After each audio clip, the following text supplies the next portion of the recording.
खुलुमबाय नोंथांमोनखौ बयखौबो बरायबाय। दिनै 19 जुलाइ 2023 बारायजायो बुधबार। फैदो दिननि खौरांफोरखौ बेखेवनोसै। नगाव डिस्ट्रिक्टनि सिङाव थानाय काटुवालाव सेटेलाइट चेनेलनि सासे खौरांगिरिया जाब्रबथाय जानायाव बुजानानै जिउ गोमादों। थैनाय खौरांगिरिनि मुङा जाबाय दान्ति हिरा। दान्ति हिराया गावनि सानै लोगोफोरजों सामागुरिनिफ्राय न' फारसे बाइकजों थांबाय थानाय समावनो लामा ससेयाव गुबुन गंसे बाइक गारिजों जाब्रबथाय जानायाव बे जाथाया जादों आरो बेनि गुबुन सानै लोगोआ जेबो जायासै। जाब्रबथाय जाखांनायनि उनाव हिराखौ फाहामसालियावबो लांनाय जादोंमोन, नाथाय रैखा खालामनो हायासै।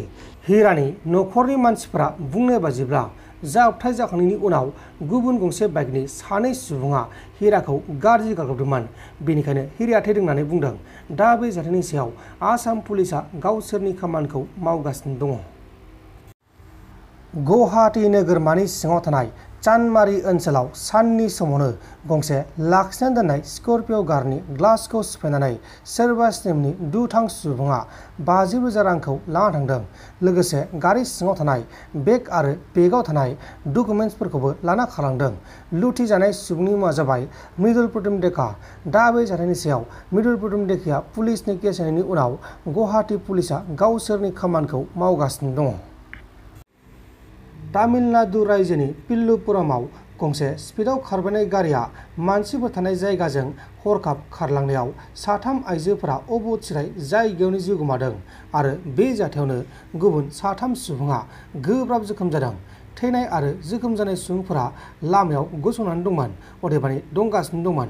बेहायनो बे जाथाया जादों आरो जाथायखौ खालामखांनायनि उनाव तामिलनाडु रायजोनि चिफ मिनिस्टार M.K. स्टेलिन बिथाङा खौरां मोननानै जाथायनि सायाव दुखु मोननाय फोरमायनायजों लोगोसे थैनाय न'खरनो न'खरसेयाव 2 लाख रांनि अनसुंथाइ होनाय जागोन होननानै रादाय होनाय जादों। लोगोसे जोखोम जानायफोरखौ फाहामसालियाव फाहामथाय होनानैबो बिथाङा बुंदों। EM उरुप कुमार दे बिथाङा खामानि मावनायाव फेलें जादों। बिटिआरनि गोबां जायगाफोराव फाहामसालिया मोजां थासारियाव गैया। गोबां जायगाफोरावनो नार्स गैया, डक्टर गैया। गोबां फाहामसालिनि जौगाथाया मोजां नङा। खामानि मावनो हायाब्लाथाय उरुप कुमार दे बिथाङा गावनि मासिनिफ्राय ओंखारनांगौ होननानै दिपेन बर' बिथाङा रोखा बुंथिदों। थांनाय 2-2.5 बोसोराव जाय डिपार्टमेन्टनि EM बे मा मावदों, बियो बबेखौ थिग खालामदों, जोङो जेबो नुवाखै। जोंनि BTC आव माने भेरि माच माने गाज्रि अबस्थायाव दङ। खारन गोबां जायगायाव नार्स गैया, गोबां जायगायाव डक्टर गैया, गोबां हस्पिटालनि माने इनफ्रास्ट्राक्चारा मोजां नङा।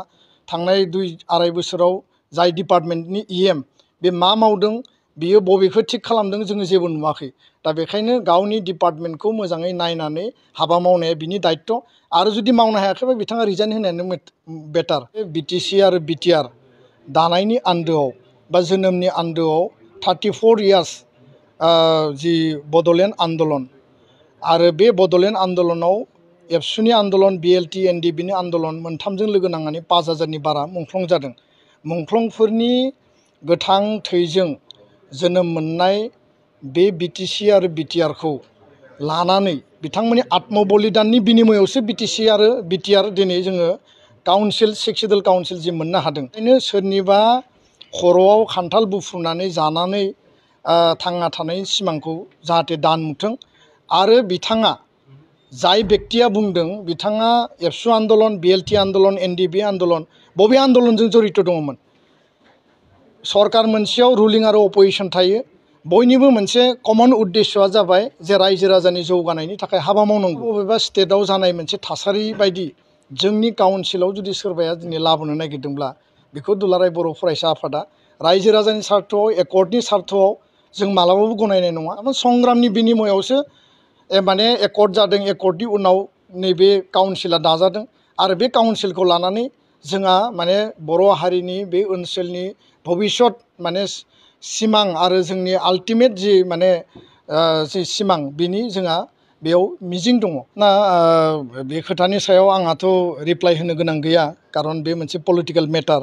खिन्थु नैबे खोथाखौसो आं स्पस्तयै बुंनो नागिरो जे BTC आरो BTR दानायनि आन्दोआव बा जोनोमनि आन्दोआव 34 इयार्स जि बड'लेण्ड आन्दलन आरो बे बड'लेण्ड आन्दलनाव एबसुनि आन्दलन BLT NDBनि आन्दलन मोनथामजों लोगो नांनानै 5000नि बारा मुंख्लं जादों।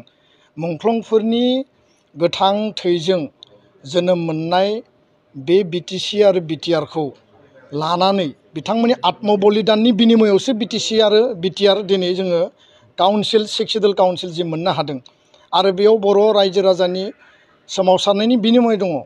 दा बेखौ लानानै सोरबाया माने मतामत होगोन, सोरबाया माने बायदिसिना खोथा बुंगोन। जोंहा बेयाव माने गोबां साननांगौ दङ आरो बेखौ जों मालाबाबो माने एक्सेप्ट खालामनाय नङा।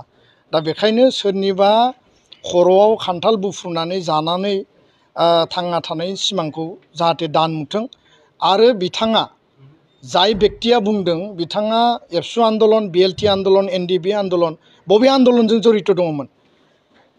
सरकार मोनसेयाव रुलिं आरो अपोजिशन थायो। बयनिबो मोनसे कमन उद्देश्यआ जाबाय जे रायजो राजानि जौगानायनि थाखाय हाबा मावनांगौ आरो बे सरकारखौ लानानै बड'लेण्ड ओनसोलनि गासै रायजो राजानि मोनसे सिमां दङ जे BTR एकर्ड इमप्लिमेन्टेसना जाथों आरो जौगानायनि हाबाफारि मावथों।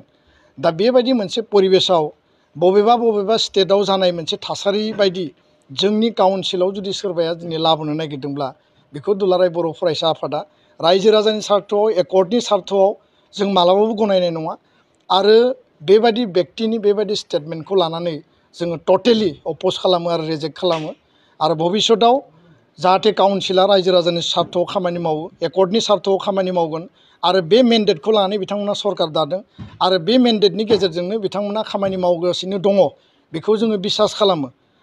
दा बेखायनो दुलाराय बर' फरायसा आफादा राजनितिक बाथ्राखौ लानानै जों कमेन्ट होनो नागिराखै, खिन्थु बाथ्राया जाहैबाय जे बेबायदि जि मोनसे सिन्ता, बेबायदि मोनसे माने साननाय जायनि मेलेमाव फैदों बेखौ बे टटेलि बाद होनाया मोजां आरो नङाबा बिनि परिबेसा माने भयंकर जानो हायो आरो बेबायदि परिबेसखौ थांनाय 34 इयार्सआव नुबाय। खारन संग्रामनि बिनिमयावसो माने एकर्ड जादों, एकर्डनि उनाव नैबे काउन्सिला दाजादों आरो बे काउन्सिलखौ लानानै जोंहा माने बर' हारिनि बे ओनसोलनि भबिष्यत माने सिमां आरो जोंनि आल्टिमेट जि माने जि सिमां बिनि जोंहा बेयाव मिजिं दङ आरो बे मिजिंखौ सोरबाया जुदि सिमफायनो नागिरोब्ला बेखौ लानानै रावबो रायजो राजाया माने एक्सेप्ट खालामनाय नङा। गोजोन्थों।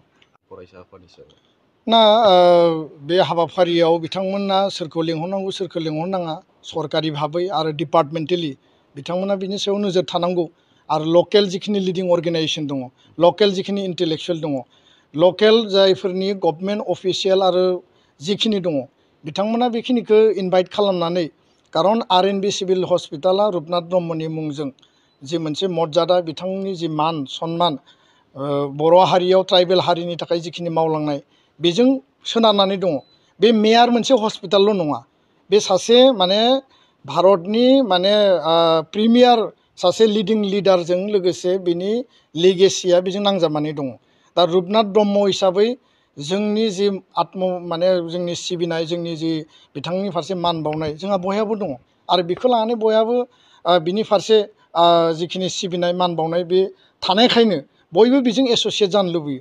खिन्थु बेयाव जुदि सोरबाया डिपार्टमेन्टेलि माने गाव हारसिङैनो जुदि खुलिहैदोंब्ला बेथ' माने भेरि माच आनफर्चुनेट। आरो आं बुंनो लुबैयो जे हेल्थ सेक्टरा, हेल्थ डिपार्टमेन्टआ माने जोंनि BTCआव माने भेरि माच माने गाज्रि अबस्थायाव दङ।